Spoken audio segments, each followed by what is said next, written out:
ఇది వ్యాపారం. హలో! నమస్తే అండి అందరికి. నేను మీ చక్రవర్తి అండి. క్రితం బొప్పాయి ట్రిప్‌లో చేతులన్నీ పొక్కుపోయాయి గదండీ! అందుకని జెప్పి ఈ ట్రిప్‌లో మనమైతే గ్లౌజులు తీసుకొని కాయ అయితే హార్వెస్ట్ చేస్తున్నాము. ఇప్పుడు మీరు చూస్తున్నారు గదండీ! మనం ఈ స్టేజ్‌లో ఉన్నటువంటి పత్తి కాయలనైతే హార్వెస్ట్ చేస్తున్నాము. మన రైల్వే కోడూరు, చిట్టువేలు, రాజంపేట మండలాల్లో మనకి ఈ స్టేజ్‌లో కాయ ఉన్నట్టయితే ఢిల్లీ కటింగ్ పైన రూ.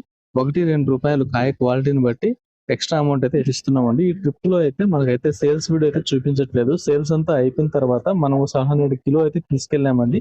మన ఖర్చులు పోను మనకు రూ.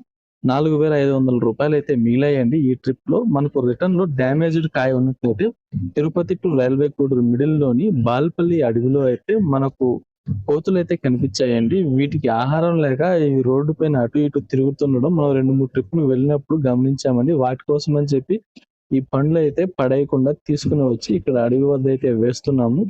మరి ట్రిప్ అయితే సక్సెస్‌ఫుల్‌గా మనమైతే సేల్స్ చేసుకొని వచ్చామండి. మరి కోతి వేషాలు అని అంటుంటాం గదండీ! వీటికి పండ్లు పెట్టిన తర్వాత చూడండి ఇవి ఒక పక్కన కూర్చొని తినకుండా పండ్లు తీసుకొని డైరెక్ట్ హైవే పైన వెహికల్స్‌కి అడ్డంగా అయితే వెళ్తున్నాయి.